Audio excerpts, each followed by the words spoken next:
আসসালামু আলাইকুম। শিরোনামে আমন্ত্রণ জানাচ্ছি আমি মিতা মুস্তফা। বাংলাদেশের প্রধান বিচারপতি হিসেবে নিয়োগ পেয়েছেন হাইকোর্ট বিভাগের বিচারপতি সৈয়দ রেফাত আহমেদ।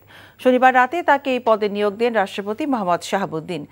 এ বিষয়ে প্রজ্ঞাপন জারি করেছে আইন মন্ত্রণালয়। প্রজ্ঞাপনে বলা হয়, সংবিধানের ক্ষমতা বলে রাষ্ট্রপতি মোহাম্মদ শাহাবুদ্দিন হাইকোর্টের বিচারপতি সৈয়দ রেফাত আহমেদকে বাংলাদেশের প্রধান বিচারপতি হিসেবে নিয়োগ দিয়েছেন। এই নিয়োগ শপথের তারিখ থেকে কার্যকর হবে।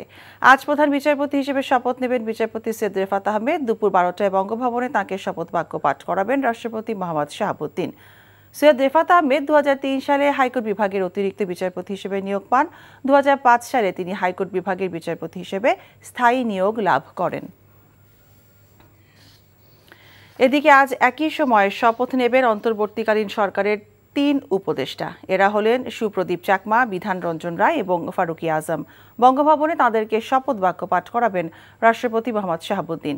এর আগে বৃহস্পতিবার রাতে শপথ নিয়েছিলেন নোবেলজয়ী অর্থনীতিবিদ ডক্টর মোহাম্মদ ইউনূসের নেতৃত্বাধীন 15 সদস্যের অন্তর্বর্তীকালীন সরকার। তবে ঢাকার বাইরে থাকায় এই 3 উপদেষ্টা সেদিন শপথ নিতে পারেননি। শপথ গ্রহণ শেষে উপদেষ্টারা জানিয়েছিলেন, দুর্নীতিমুক্ত দেশ গঠনই তাদের প্রধান লক্ষ্য। 9 বছর পর আজ ভারত থেকে দেশে ফিরছেন বিএনপি স্থায়ী কমিটির সদস্য সালাউদ্দিন আহমেদ। আজ সকাল 11টায় নয়াদিল্লি থেকে ফ্লাইটে রওনা করবেন সালাউদ্দিন আহমেদ। দুপুর 2টায় ঢাকা বিমানবন্দরে পৌঁছবেন তিনি। 2015 সালের 10ই মার্চ রাজধানীর উত্তরা থেকে সালাউদ্দিন নিখোঁজ হন। 62 দিন পর ওই বছরের 11ই মে ভারতের মেঘালয়ের শিলংয়ে স্থানীয় পুলিশ তাকে উদ্ধার করে। ভারতের পুলিশের পক্ষ থেকে তখন বলা হয়েছিল, সালাউদ্দিন শিলংয়ে উদ্ভ্রান্তের মতো ঘোরাঘুরি করার সময় লোকজনের ফোন পেয়ে তাকে আটক করা হয়। তবে বিএনপির অভিযোগ, 2015 সালের 10ই মার্চ ঢাকার উত্তরার বাসা থেকে গোয়েন্দা সেজে একদল লোক সালাউদ্দিনকে অপহরণ করে।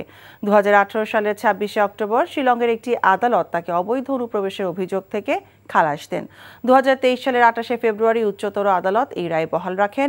একই সঙ্গে তার বাংলাদেশে ফেরার ব্যবস্থা করে দিতে ভারত সরকারকে নির্দেশ দেওয়া হয়। দেশের 639টি থানার মধ্যে এই পর্যন্ত 538টিতে ফের কার্যক্রম শুরু হয়েছে। এই বিষয়ে জানাতে সিরাজগঞ্জ থেকে সরাসরি যুক্ত হচ্ছেন আমাদের স্থানীয় প্রতিনিধি শরীফুল ইসলাম ইন্না। ইন্না, সিরাজগঞ্জে তো প্রায় সবগুলো থানাতেই মনে হয় কার্যক্রম শুরু হয়েছে। তো পুলিশ সদস্যের উপস্থিতি কেমন দেখছেন এবং সার্বিক পরিস্থিতি কেমন দেখছেন আমাদেরকে জানাবেন।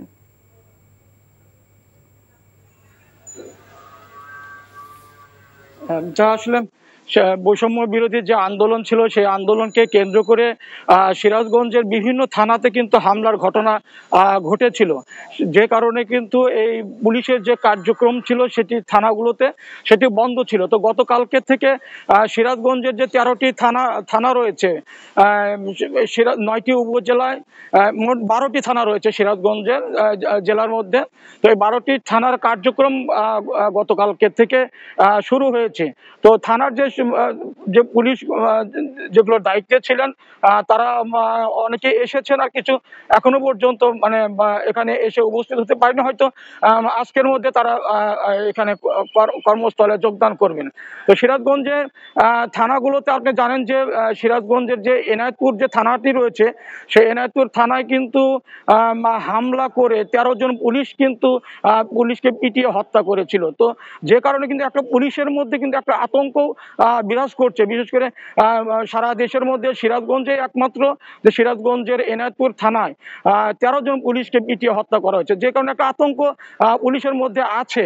তো গতকালকে থেকে প্রশাসনের পক্ষ থেকে পুলিশদেরকে থানায় কর্মস্থলে যোগদান বারবার করে চেষ্টা করা হচ্ছে, বিভিন্নভাবে উদ্যোগ নেওয়া হচ্ছে, এবং বিভিন্ন রাজনৈতিক দলের যে নেতারা রয়েছেন তাদের সঙ্গেও প্রশাসনের পক্ষ থেকে কথা বলেছেন। সেনাবাহিনী সার্বিক সহযোগিতা করছেন। এখানে যে বৈষম্য বিরোধী যে ছাত্র নেতা রয়েছেন, তাদের সঙ্গে প্রশাসন, পুলিশ, সিরাজগঞ্জ পুলিশ সুপারের পক্ষ থেকে তাদের সঙ্গে আলোচনা করেছেন।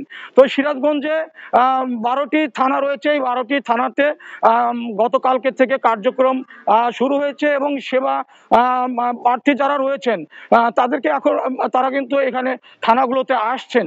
তো সিরাজগঞ্জের 12টি থানা কার্যক্রম শুরু হয়েছে। তো এই ছিল সিরাজগঞ্জ থেকে মিতা। সিরাজগঞ্জ থেকে জানছিলাম থানার কার্যক্রমের খবর। নোয়াখালীর হাতিয়ার ভাষাঞ্চর সংলগ্ন সাগর মোহনায় একটি ট্রলার ডুবিতে শিশুসহ 4 রোহিঙ্গার মৃত্যু হয়েছে।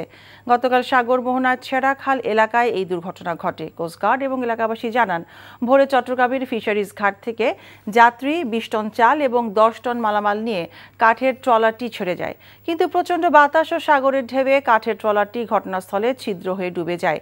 এই সময় ট্রলারটিতে 23 জন ছিলেন। খবর পেয়ে রোহিঙ্গা 3 শিশু এবং 1 নারীর মরদেহ এবং 19 জনকে জীবিত উদ্ধার করেন কোস্টগার্ড সদস্যরা। শিরোনাম এটুকুই। এই খবরের ভিডিও সহ আপডেট জানতে ভিজিট করুন এনটিভি অনলাইন www.ntvbd.com। এছাড়াও এনটিভি জনপ্রিয় সব অনুষ্ঠান ও খবরের আপডেট জানতে ভিজিট করুন আমাদের ইউটিউব ও ভেরিফাইড ফেসবুক পেজ। 12টার মধ্যাহ্নে খবর দেখার আমন্ত্রণ রইল। সবাইকে ধন্যবাদ।